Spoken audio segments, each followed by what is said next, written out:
दोस्तों स्वागत है आपका आज के टॉप 20 सीजन में। तो देखिए दोस्तों, आज क्वेश्चन करते हैं किस प्रकार से होंगे और बहुत ही इंटरेस्टिंग क्वेश्चन है, देखना। दोस्तों पहला क्वेश्चन है, एक विद्यार्थी ने किसी संख्या को 5/3 से गुणा करने के स्थान पर इसे 3/5 से गुणा कर दिया। परिकलन में त्रुटि प्रतिशत में कितनी है यह बतानी है। दोस्तों क्वेश्चन आराम से पढ़ लो दोबारा। तो देखो क्या था क्वेश्चन है आपका, एक विद्यार्थी से कहा गया कि आपको गुणा करनी है 5/3 से किसी संख्या को, कोई भी संख्या रही होगी, ओके। उसे कहा गया कि आप गुणा करो 5/3 से, लेकिन उसने क्या करा, गलती से उसने कर दिया 3/5 से उसको गुणा कर दिया, ओके। अब फिर हमें बताना है कि उसमें मतलब कितने % की त्रुटि आई हमारे आंसर में। तो क्योंकि ये देखो वैल्यूज जो है फ्रैक्शन में है ना, तो हमें एक ऐसी संख्या माननी है कि मतलब 3 से भी कट जाए और 5 से भी। तो मैंने यहाँ पे मतलब 15 मान लेता हूँ। मतलब विद्यार्थी को कहा गया कि 15 को गुणा करा दो आप 5/3 से। तो देखो कितना आना चाहिए था, 3 पंजे 15 और 5 पंजे 25। एक्चुअल में हमारा आंसर 25 आना चाहिए था, लेकिन उसने क्या करा, 15 को गुणा करा दिया कितने से, 3/5 से। तो इसका कितना आएगा, 5 या 15 और 3 या 9। आंसर विद्यार्थी का कितना आया, 9 आंसर आया। लेकिन एक्चुअल में जो उसका रियल जो आंसर आना चाहिए था वो 25 आना चाहिए था। हमें बताना है कि कितने % गलत आंसर आया हमारा, ओके।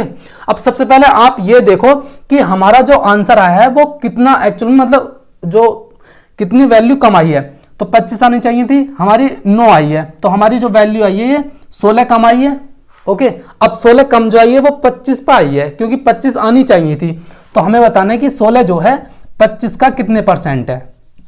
तो देखो जब यहां से आप कर रहे होंगे 25 चौका 100 और 16 चौका 64, इसका मतलब हमारा आंसर जो आया, मतलब जो विद्यार्थी ने गुणा करा दी 3/5 से, जो 9 जो आया ये हमारा 64% गलत आंसर आया है। एक्चुअल में हमारा आंसर 25 आना चाहिए था। तो इसी प्रकार से आपका आंसर जो हो जाएगा इसमें option D is the correct answer. Next question देखते हैं क्या है। दोस्तों नेक्स्ट क्वेश्चन है, ए, बी तथा सी किसी व्यापार में साझेदार हैं, ओके। किसी विशिष्ट वर्ष में ए को लाभ अंश का 1/3, बी को लाभ अंश का 1/4 तथा सी को शेष 5,000 रुपए प्राप्त हुए। ए को कितनी धनराशि प्राप्त हुई, ओके। देखो एक व्यापार था कोई, उसमें ए और बी और सी 3 लोग थे, ओके। एक था ए, एक बी था आपका और एक सी था। अब क्या होता है, ए को जो है तुम्हारा मतलब जो भी लाभ होता है, टोटल कुछ भी लाभ हुआ होगा, तो ए को जो लाभ का हिस्सा मिलता है वो आपका मिलता है कितना, इसमें 1/3, मतलब 1/3 हिस्सा जो है ए को मिलता है लाभ के रूप में, ओके। और बी को मिलता है आपका 1/4, मतलब जो भी लाभ, और सी को मिलते हैं आपके कितने, यहां पर दिया इसने 5,000 रुपए। मतलब कोई भी जो भी लाभ रहा होगा, जब इन्होंने ये जो वो लाभ आपस में बांटा, तो उस लाभ का 1/3 ए को मिला, 1/4 बी को मिला और बाकी जो बचा वो सी को मिला। अब यदि आप मानते हो कि लाभ जो हुआ था उनका पूरा 1 था, ओके। अब एक में क्या हुआ, 1/3 तो मिला ए को प्लस 1/4 मिला बी को, बाकी हिस्सा तो सी का ही बचा नहीं, क्योंकि यहां पर देखो वैल्यू इनकी मतलब इनकी एक वैल्यू दे रखी है फ्रैक्शन में और इसकी एक पूरी अमाउंट दे रखा है। तो मैं यहां पर जो है इसका वो निकाल लेता हूं कि इसको जो है कितना हिस्सा मिला। अब देखो कितना मिलेगा यहां से, जब आप इसको कर रहे होगे सिंपली, तो आप यहां से जो है 12 एलसीएम ले लोगे, मतलब इसका कितना हिस्सा बचा। तो यहां से कितना हो जाएगा 12 और 3 चौक 12 और प्लस 4 तिया 12। तो ये कितने हो जाएंगे आपके, 4 3 7 और 7 में से जब 12 में से 7 जाएंगे तो 5/12। तो 5/12 जो है वो सी है, यानी कि 5/12 सी था। अब उसने दे दिया 5/12 की वैल्यू 5,000 है। अब देखो हम किस प्रकार से करेंगे इसको। आपका 5/12 का जो मान है वो कितना है 5,000। हमें किसका मान बताना है, 1/3 का। अब यहां से जब मैं पूरी वैल्यू निकालूंगा तो 12 यहां पर जाएगा और 5 यहां पर आ जाएगा। तो ये जो लाभ हो गया आपका, यहां से टोटल लाभ आ जाएगा कितना था, ओके। अब हमें वैल्यू निकालनी है 1/3 की। तो यदि मैं 1/3 की वैल्यू निकालूंगा तो यहां से भी 1/3 कर रहा हूंगा, इससे काटूंगा 3 चौक 12, इससे काटूंगा 1000 बार हो जाएगा ये। और जब 1000 की गुणा 4 से कराएंगे तो कितना आ जाएगा 4000। तो दोस्तों नेक्स्ट क्वेश्चन है, 7 वर्ष पूर्व ए तथा बी की आयु वर्षों में 4:5 के अनुपात में थी तथा 7 वर्ष बाद वे 5:6 के अनुपात में होंगी। बी की वर्तमान आयु बतानी है। अब देखो इसमें मैं मान लेता हूं कि ए और बी की जो है वर्तमान आयु इस प्रकार से थी, ए और बी की यहां से मैंने मान ली कि वर्तमान आयु जो है यहां पर जो भी रही होगी। अब उसने क्वेश्चन में दिया है आपका कि 7 वर्ष पहले ए और बी की आयु, 7 वर्ष पहले मतलब ये 7 वर्ष पहले कितनी थी, 4:5 5 के अनुपात में थी। यहां पर ये मैंने प्रेजेंट मान ली, इनके हो गए PRESENT। अब देखो, अब उसने कहा है आगे तथा 7 वर्ष बाद, मतलब 7 वर्ष बाद ये कितनी हो जाएगी, 5:6 के अनुपात में हो जाएगी। अब आपको बतानी है ये बी की वर्तमान आयु कितनी है। दोस्तों इस टॉपिक के ऊपर, यानी कि इस कॉन्सेप्ट के ऊपर मैंने एक फुल वीडियो बनाई थी। उस वीडियो में मैंने जो है आयु संबंधी से संबंधित जो यही कॉन्सेप्ट मैंने पूरा क्लियर करा उसमें, और बताया ये मतलब किस प्रकार से ऊपर लिखे जाते हैं, किस प्रकार से नीचे, और सारे क्वेश्चंस इससे रिलेटेड, इस ट्रिक से रिलेटेड मैंने करा रखे हैं। लिंक डिस्क्रिप्शन में देख लेना। बाकी देखो मैं यहां पर करा दे रहा हूं। तो देखो इनका अंतर कितना है, 7 और 7 14 हो गए। अब 14 गुणा इनका अंतर, नीचे वाले का अंतर 5 का और 6 का अंतर कितना आ जाएगा 1, और नीचे आपको भाग करनी है, मतलब क्रॉस मल्टीप्लाई करा के 5 पंजे 25 और माइनस ये 6 चौक 24, इनका अंतर कितना आ जाएगा 1। तो 1 से यहां से आपको भाग करा देनी है, कितना है यहां से आपका आ जाएगा 14। 14 की वैल्यू आपको पुट करनी है यहां पर, 14 पंजे 70 और 14 चौका 56। ओके, अब ये जो आयु आ गई ये बी की 7 वर्ष पहले की आ गई और ये ए की 7 वर्ष पहले की आ गई। हमें बताना है बी की वर्तमान आयु। तो जब बी की वर्तमान आयु निकालेंगे हम तो 7, मतलब इसमें 70 में 7 जोड़ लेंगे तो वर्तमान आयु आ जाएगी ये वाली। तो 70 और 7 कितने हो जाएंगे आपके 77 वर्ष। तो बी की जो वर्तमान आयु आ जाएगी वो आपकी 77 वर्ष आ जाएगी, और आपका जो ऑप्शन है इसमें option D is the correct answer हो जाएगा। दोस्तों नेक्स्ट क्वेश्चन देखते हैं, नेक्स्ट क्या है। दोस्तों नेक्स्ट क्वेश्चन है, ए एक कार्य को 15 दिन में और बी उसी कार्य को 10 दिन में करता है। यदि वे दोनों एक साथ, मतलब एक साथ कितने दिन में करेंगे, देखो ए कितने में कर रहा है आपका 15 दिन में और बी कितने में कर रहा है 10 दिन में। तो इनका एलसीएम कितना जाएगा आपका 30 आ जाएगा। 15 दूनी 30 और 10 से 30, तो कितने हो जाएंगे 3 और तो 5 कराना है, 5 से काम कराना है, तो 5 छंग कितने हो जाएंगे आपके 30। तो 6 दिन में दो जो है आपके दोनों कार्य कर देंगे। इसमें जो आपका आंसर हो जाएगा वो ऑप्शन है A. Option A is the correct answer हो जाएगा। दोस्तों नेक्स्ट क्वेश्चन देखते हैं, नेक्स्ट क्या है। दोस्तों नेक्स्ट क्वेश्चन है, यदि किसी आयत की लंबाई में 6:7 के अनुपात में वृद्धि, यानी कि यदि उसकी लंबाई यहां पर मैंने मान ली 6:7 के अनुपात में जो है इसमें वृद्धि होती है, तथा उसकी चौड़ाई में वृद्धि हो रही है आपकी यहां पर कितनी 5:4 के अनुपात में। तो हमें क्वेश्चन में आगे क्या किया, तो हमें क्वेश्चन में आगे दिया है कि तो उसके क्षेत्रफल में किस अनुपात में कमी हो जाएगी। ओके, तो यहां पर देखो आप, आयत का जो क्षेत्रफल होता है वो होता है लंबाई गुणा चौड़ाई। ओके, लंबाई गुणा चौड़ाई होता है क्षेत्रफल जो होता है आयत का। अब देखो आयत की जो लंबाई थी पहले 6 थी, बाद में 7 हो गई। चौड़ाई किस प्रकार से थी, पहले 5 थी, बाद में 4 हो गई।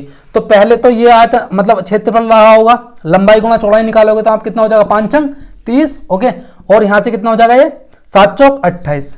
तो मतलब पहले क्षेत्रफल ये था और बाद में ये हो गया।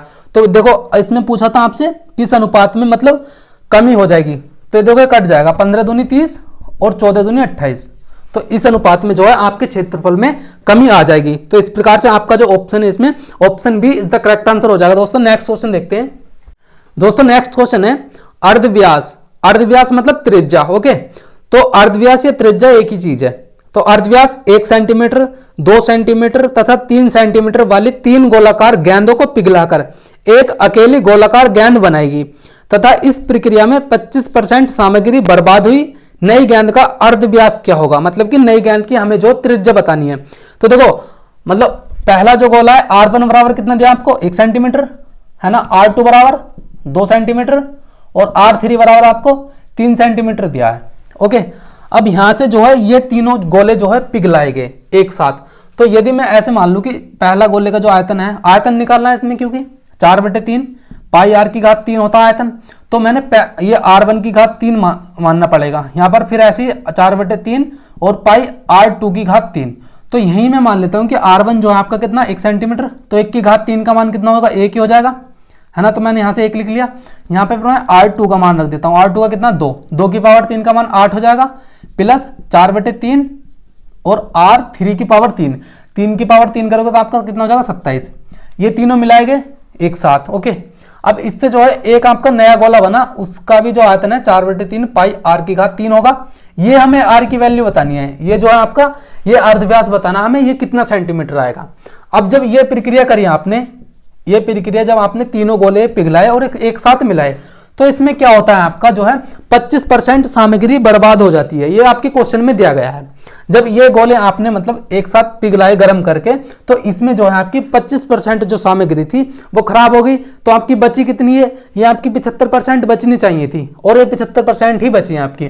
तो 75% में ऐसे कर देता हूँ 75/100, क्योंकि 75% जैसे आपका 75% होता है, तो आप यदि इसे फ्रैक्शन में बदलोगे तो 75/100 करोगे या नहीं करोगे, परसेंटेज का साइन हटाने के लिए। तो इसी प्रकार से मैंने यहाँ पर कर लिया। अब यहाँ पर सिंपली आप देखोगे कि 4/3 4/3 पाई 4/3 पाई 4/3 पाई, तो यहाँ से मैं जो 4/3 पाई कॉमन ले लूँ, तो देखो ये आपका घट जाएगा 25 से 75, 25 चौका 100, तो ये बचेगा आपका 3/4 गुणा 4/3 पाई मैंने अंदर से ले लिया, तो अंदर क्या बचा आपका 1 प्लस यहाँ से 8 बचेगा, और प्लस आपका यहाँ से कितना बचेगा, ये 27 बचेगा। ओके, और बराबर क्या है आपका 4/3 पाई r की घात 3। यहाँ से देखो 4/3 पाई 4/3 पाई, ये कैंसिल आउट हो गया, हो गया। अब देखो कितना बचा 3/4, इसे आप जोड़ गए 8 और 1 9, और 9 और 27 कितना होते हैं आपके 36, ये इस प्रकार से। और यहाँ से कितना बचेगा r की पावर 3, 4 नाम 36, 9 तिया 27 बराबर r की घात 3। तो यहाँ से जब आप r की वैल्यू निकालोगे तो कितनी आ जाएगी, ये आ जाएगा आपका r बराबर 3 सेंटीमीटर। यही आपसे पूछा था। तो जो नई गेंद का अर्धव्यास होगा वो आपका 3 सेंटीमीटर हो जाएगा। इसमें आपका जो ऑप्शन है option C is the correct answer हो जाएगा। दोस्तों नेक्स्ट क्वेश्चन देखते हैं, नेक्स्ट क्या है। दोस्तों नेक्स्ट क्वेश्चन है, यदि किसी वर्ग की भुजा 4 गुनी कर दी जाए तो परिणामी वर्ग तथा दिए हुए वर्ग के क्षेत्रफलों में अनुपात पूछ रहा है, कितना होगा। तो मतलब वर्ग का क्षेत्रफल कितना होता है, भुजा की घात 2 यानी कि भुजा का स्क्वायर। तो मैंने पहले मतलब जो आपका पहला वो था वर्ग, उसकी मैंने भुजा मैंने 1 मान ली, तो इसका क्षेत्रफल कितना हो जाएगा आपका 1 ही हो जाएगा, 1 ही सेंटीमीटर स्क्वायर। अब दूसरे स्टेटमेंट में ये कहता है कि मतलब उस जो भुजा है वो 4 गुनी कर दी जाए, तो आपका जो सेकंड जो भी आपका वो रहेगा वर्ग, उसकी भुजा मैंने इसकी 4 गुनी कर दी, इसकी 4 गुनी मतलब 4 हो जाएगा। और जब आप इसका क्षेत्रफल निकालोगे तो कितना हो जाएगा 4 चौक 16 सेंटीमीटर स्क्वायर। तो आपसे पूछा परिणामी वर्ग, परिणामी मतलब ये वाला, और दिए हुए वर्ग मतलब ये वाला का अनुपात पूछा, तो हमें पहले परिणामी लिखना मतलब 16:1, तो यही आपका जो आंसर हो जाएगा। तो ऑप्शन है इसमें, option C is the correct answer हो जाएगा। दोस्तों नेक्स्ट क्वेश्चन देखते हैं, नेक्स्ट क्या है। क्वेश्चन है दोस्तों, यदि एक वर्ग का परिमाप 24 सेंटीमीटर है तो वर्ग का क्षेत्रफल कितना होगा। तो वर्ग जैसे आपका ये होता है, मैंने मान लिया ये आपका वर्ग है। ओके, अब इसका जो परिमाप दे रखा है आपको, परिमाप कितना दे रखा है, यहाँ से 24 सेंटीमीटर दे रखा है। परिमाप क्या होता है, ये लंबाई प्लस ये लंबाई प्लस ये लंबाई प्लस ये लंबाई, ये मैंने x मान ली, तो ये भी x होती है आपकी, ये भी x ये भी x, चारों जो लंबाई होती है मतलब वर्ग की वो बराबर होती हैं। तो 1x 2 3 4, तो 4x बराबर कितना आपका, ये 24 सेंटीमीटर है, तो x बराबर कितना जाएगा आपका, ये 4 से 24 यानी कि 6। आपसे पूछा है इसका क्षेत्रफल, क्षेत्रफल क्या होता है भुजा का स्क्वायर, तो यहां से जब आप इसका स्क्वायर करोगे तो कितना आ जाएगा 36 सेंटीमीटर स्क्वायर। ओके, तो यह वर्ग सेंटीमीटर, तो इसलिए आपका जो ऑप्शन हो जाएगा इसमें ऑप्शन सी 36 वर्ग सेंटीमीटर। ओके, तो यही आपका जो है करेक्ट आंसर हो जाएगा। नेक्स्ट क्वेश्चन देखते हैं, नेक्स्ट क्या है। दोस्तों नेक्स्ट क्वेश्चन है, यदि किसी संख्या का 3 गुना इस संख्या के 3/5 से 60 अधिक है तो वह संख्या है। दोस्तों यदि आपने संख्या x मान ली, तो यहां से पहले ही स्टेटमेंट में दे रखा है आपको, यदि किसी संख्या का 3 गुना, मैंने इसका 3 गुना कर लिया, इस संख्या के इसी संख्या के 3/5 से 60 अधिक है, 3/5 से 60 अधिक है, तो ये आपकी समीकरण होगी। यहां से जो है x की वैल्यू जो आएगी वही आपका आंसर हो जाएगा। तो देखो यहां से जैसे आप करोगे, यहां से करोगे 3x बराबर, यहां से 5 आप एलसीएम ले लोगे इनका, तो ये कितना हो जाएगा आपका 3x और प्लस 5 छंग 30, 300 और बटे 5 की मल्टीप्लाई इधर हो जाएगी, तो ये कितना हो जाएगा आपका 5 से 15, ये आपके 3x थे ना, ये 15x हो जाएंगे। ओके, अब यहां से जैसे ही आप जो है 3x आपके इधर आएंगे तो ये कितने बचेंगे आपके, यहाँ से 12x हो जाएंगे आपके 12x। हमें x की वैल्यू निकालनी है, तो 12 आपका नीचे जाएगा 300 के बटे में, तो इस प्रकार से हो जाएगा। तो आप करोगे 12 दूनी 24। ओके, यहाँ से बचेंगे आपके 6, तो 6 ये आ जाएगा आपका 60, 12 पंजे 60, तो आपका इसी प्रकार से आंसर जो आ जाएगा वो आपका 25 आ जाएगा। तो आपका जो ऑप्शन है इसमें option A is the correct answer हो जाएगा। दोस्तों नेक्स्ट क्वेश्चन है दोस्तों, 1:2:3:4 के अनुपात में 4 संख्याएं हैं तथा उन संख्याओं का योग जो है 16 है। पहली तथा चौथी संख्याओं का योग पूछ रहा है कि वो कितना होगा। तो देखो संख्या है आपकी 1 अनुपात 2 अनुपात 3 अनुपात 4 के अनुपात में है। इनका जो आपका जो वो दे रखा है योग, वो कितना आपका 16 है। आपसे पूछा है पहली तथा चौथी संख्या, इसका और इसका आपसे मान पूछा है। तो देखो आपको दिया क्या है, इन्हें जो योग दे रखा तो इन्हें सिंपली आपको जोड़ लेना है। कितने हो जाएंगे, 4 3 7 और 7 और 7 3 10। तो 10 का मान आपका कितना है, 16। तो ये आपकी 1 की वैल्यू आ गई। हमें मान बताना है कितना, 1 का और 4 के योग का। तो कितने हो जाएंगे आपके, ये 5 हो जाएंगे। तो हमें सिंपली 5 की वैल्यू बतानी है। तो देखो किस प्रकार से करेंगे, 5 दूनी 10 और 2 अट्ठे 16। तो आपका जो आंसर आ जाएगा इसमें 8 आ जाएगा। पहली और चौथी संख्या का योग जो आ जाएगा वो आपका 8 आ जाएगा। तो इसमें जो ऑप्शन है आपका B is the correct answer हो जाएगा। दोस्तों नेक्स्ट देखते हैं, नेक्स्ट क्या है। दोस्तों नेक्स्ट क्वेश्चन है, दो संख्याओं का लघुत्तम समवर्त यानी कि एलसीएम जो आपको दे रखा है वो कितना है, 225 तथा उनका महत्तम समवर्तक यानी कि एचसीएफ वो कितना दिया आपको, 5 है। और उसमें आपको एक संख्या भी दे रखी है।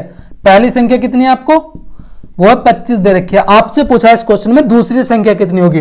तो इसका जो फॉर्मूला होता है वो होता है पहली संख्या गुणा दूसरी संख्या बराबर एलसीएम और गुणा एचसीएफ। Okay, HCF. अब देखो आपको पहली संख्या दे रखी है कितनी, 25 और दूसरी संख्या जो है हमें बतानी है। और एलसीएम कितना दे रखा आपका 225 और एचसीएफ है 5। तो जब हम दूसरी संख्या निकालेंगे तो 25 जो आपका नीचे चला जाएगा, इसके यहां पर आ जाएगा 25। तो आप जैसे ही काटोगे इसे, देखो 225 से आप 25 से 225 को काटोगे तो आप 9 बार जाएगा, क्योंकि 25 ढाई 250 होते हैं। तो 25 नामा 225 और ये 9 पंजे 45। तो इसी प्रकार से आपका जो दूसरी संख्या आ जाएगी वो कितनी आ जाएगी, 45। तो इसमें जो ऑप्शन होगा आपका, इसमें ऑप्शन आपका सी इज द करेक्ट आंसर हो जाएगा। दोस्तों दूसरी संख्या 45 है। नेक्स्ट देखते हैं, नेक्स्ट क्या है।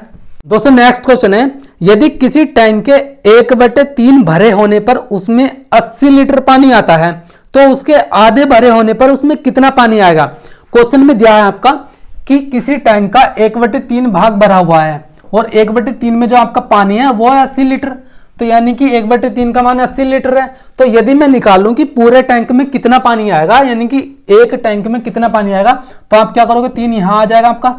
तो आपके जो भी एक टैंक में पानी आएगा टोटल आ जाएगा 8 से 24, यानी कि 200 लीटर 240 लीटर जो है उस पानी जो आएगा 240 लीटर टोटल उस टैंक में आ जाएगा। उसमें पूछा है आपसे आधा भरे होने पर कितना आएगा। तो ये जब आधे भरे होने पर आप 2 से भाग करोगे तो 12 दूनी 24, यानी कि 120 लीटर पानी आएगा उसमें आधा भरे होने पर। तो इसी प्रकार से आपका जो ऑप्शन हो जाएगा इसमें option B is the correct answer. Next question देखते हैं, नेक्स्ट क्या है। दोस्तों नेक्स्ट क्वेश्चन है, 3 पाइप ए बी तथा सी किसी टैंक को 6 घंटे में भर सकते हैं। यानी कि क्वेश्चन में आपको वैल्यूज दे रखी हैं, ए बी तथा सी जो है 6 घंटे में एक टैंक को भर सकते हैं। आगे दिया है 2 घंटे बाद सी को बंद कर दिया जाता है तथा ए और बी शेष भाग को 7 घंटे में भरते हैं। सी अकेला खाली टंकी को भरने में कितना समय लेगा। तो देखो क्वेश्चन में दिया है आपका कि 2 घंटे तक तो जो है ये तीनों काम करते हैं, लेकिन 2 घंटे के बाद क्या होता है, ये सी जो है काम नहीं करता, ये भाग जाता है। फिर जो बाकी जो काम बचा है आपका वो करते हैं आपके ए और बी। ए और बी भी जो है कितने घंटे में कर देते हैं, उसे 7 घंटे में उस काम को कंप्लीट कर देते हैं जो भी बचा हुआ है। क्वेश्चन में पूछा है आपसे कि सी अकेला उस टैंक को कितने मतलब घंटों में भरेगा। तो देखो ए बी तथा सी ने कितने घंटे काम करा, 2 घंटे काम लगातार तीनों ने करा। तो देखो 2 घंटे का काम निकाल लेते हैं इनका कि इन तीनों ने 2 घंटे में कितना काम करा। तो 2 घंटे का काम निकालने की क्या करोगे आप, 6 घंटे में तीनों कर देते हैं। तो 2 घंटे में देखो कितना काम हुआ इनसे, 2 घंटे में हुआ इनसे 2 तिया 6, यानी कि 1/3 काम इन तीनों ने कर दिया है। अब 2 घंटे हो गए, 2 घंटे बाद यहां से सी चला जाएगा। तो हम निकालते हैं कि 1/3 कंप्लीट पूरा हो चुका है हमारा काम। अब जो काम बचा हुआ है वो कितना बचा, देखो अब जब 1 में से इसे माइनस करोगे तो कितना आ जाएगा, 3 × 3 तो आपका आ जाएगा 2/3। अब यानी कि काम जो बचा है आपका वो 2/3 बचा है। 2/3 में क्या करते हैं, ए और बी आते हैं और इसको जो है 7 घंटे में कंप्लीट कर देते हैं। यानी कि 7 घंटे आपका जो है 2/3 काम कितने घंटे में करा इसने, 7 घंटे में कंप्लीट कर दिया। अब यदि यहां से मैं निकालूं कि ए और बी जो है कंप्लीट काम बताओ कि ए और बी कंप्लीट कितने घंटे में कर देते हैं इस काम को, क्योंकि 1/3 तो हो चुका था ना। अब मैं निकालता हूं कि 1/3 और ऐड कर दो उस काम में, पूरा एक काम का मान निकालूंगा मैं। तो देखो कैसे करेंगे, 3 यहाँ आ जाएगा आपका और 2 यहाँ चला जाएगा, तो यहाँ से क्या आ जाएगा आपका पूरा टोटल काम, एक काम का जो मान आएगा वो इतने घंटे आ जाएगा। कितना हो जाएगा ये 7×21/2। इतने घंटे में जो है ए और बी उस काम को कंप्लीट कर देते। अब हमें बताना है क्वेश्चन में कि सी अकेला कितने में करेगा। अब देखो आपको दिया था कि ए बी तथा सी करते हैं 6 घंटे में, और ए और बी कर देते हैं उस काम को कितने में 21/2 घंटे में। तो यदि मैं तीनों के काम में से ए और बी का निकाल दूं काम, तो सी का काम आ जाएगा या नहीं आ जाएगा। तो देखो करते हैं किस प्रकार से करेंगे। तो देखो तीनों जो करते हैं 6 घंटे में, और ये दोनों कितने में कर देते हैं 2/21 घंटे में। अब जब हम तीनों के काम में से 2 का घटा देंगे तो सी का आ जाएगा। तो देखो यहां से एलसीएम कितना आ जाएगा आपका, एलसीएम यहां से आप 6×21 ही ले लो, तो 21 यहां आ जाएगा आपका, और 6 जो 6 की गुणा कराओगे आप यहां से 6 दूनी 12 -12, तो कितना बचेगा यहां से आपका ये बचेगा आपका 9/6×21। 3 से काटोगे 3 × 9, 3 दूनी 6 और 3 × 7 21, 7 दूनी 14। तो 14 घंटे में जो है सी उस अकेले काम को, सी जो है अकेला उस काम को 14 घंटे में कंप्लीट कर देगा। तो आपका जो ऑप्शन है इसमें option C is the correct answer हो जाएगा दोस्तों। तो नेक्स्ट क्वेश्चन आपका, नेक्स्ट क्वेश्चन देखो लिख देता हूं मैं किस प्रकार से। यहां से आपका 3.7 गुणा 3.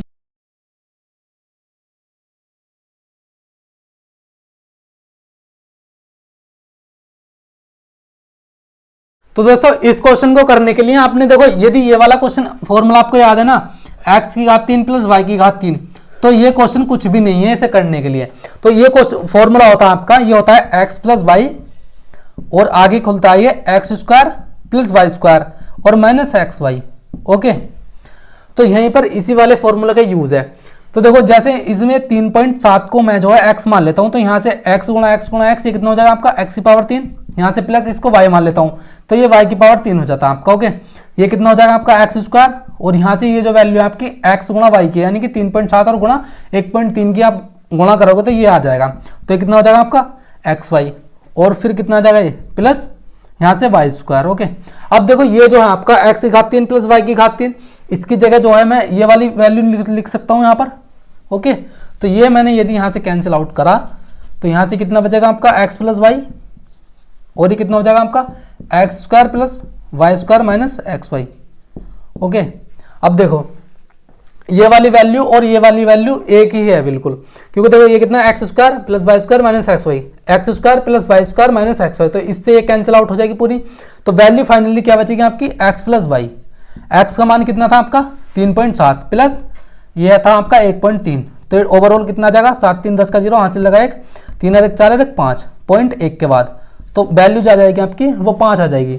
तो आपका जो ऑप्शन है इसमें option B is the correct answer हो जाएगा दोस्तों नेक्स्ट क्वेश्चन है, एक व्यापारी 1 दर्जन साइकिलें 8,880 रुपए में खरीदी और प्रति साइकिल 888 रुपए में बेच दी, उसके लाभ का प्रतिशत कितना है वो हमें ज्ञात करना है। तो देखो इसने क्या करा, 1 दर्जन का मतलब 12 साइकिलें जो हैं कितने में इसने खरीदी, वो खरीदी इसने 8,880 रुपए में, और क्या करा इसने प्रति साइकिल यानी कि एक साइकिल बेच दी इसने कितने में 888 रुपए में। तो हमें बताना है कि उसे कितना लाभ हुआ। तो यहां से एक साइकिल बेची उसने, तो या तो आप इन्हें भी 12 साइकिलें बना लो या फिर इसे एक साइकिल बना लो। तो जैसे आप इसे एक साइकिल की वैल्यू निकालेंगे कि एक साइकिल उसने कितने में खरीदी और एक साइकिल उसने इतने में बेच दी, तो हमें ज्यादा आसानी होगी। तो देखो यदि मैं यहां से एक साइकिल की वैल्यू निकालूंगा तो इस प्रकार से हो जाएगा, ये आपका हो जाएगा 12 × 60 12 7 84, 12 7 84, तो कितने बचेंगे यहाँ से 4, तो ये हो जाएगा आपका 48 और 12 चौक 48 और 0 का 0, यानी कि उसने एक साइकिल जो है आपकी 740 रुपए में खरीदी और उसने 888 रुपए में बेच दी। ओके, तो अब हमें बताना है कि उसे कितने % लाभ हुआ। तो देखो यहां से 88 रुपए तो ऊपर के एक बचे आपके और यहां से आपके 60 बचे, तो कितने बचे ओवरऑल, तो ओवरऑल उसे जो लाभ हुआ है वो 148 रुपए का हुआ है। 148 का लाभ कितने पर हुआ है 740 रुपए पर। तो हमें निकालना है कि 148 रुपए जो है 740 के कितने % है, जिससे कि हमें यहां से लाभ मिल जाएगा कि कितने % लाभ हुआ। एक 0 से एक 0 कैंसिल आउट, और ये 74 दूनी आपके हो जाएंगे 148 और ये 2 गुना 10 मतलब कि 20%। तो ओवरऑल जो आंसर आया हमारा वो 20% आया, क्योंकि हमें जो है 20% का लाभ हुआ। तो इसमें जो आपका ऑप्शन हो जाएगा, ऑप्शन इसमें आपका है B is the correct answer हो जाएगा। दोस्तों नेक्स्ट देखते हैं, नेक्स्ट क्या है। दोस्तों नेक्स्ट क्वेश्चन है, ये आपका क्यूब रूट 8 और अपॉन अंडर रूट 16 भाग है इसमें, और यह है आपका 100/49 का अंडर रूट, और फिर नेक्स्ट है गुणा, और यह है आपका क्यूब रूट 125। तो इसकी हमें वैल्यू बतानी है।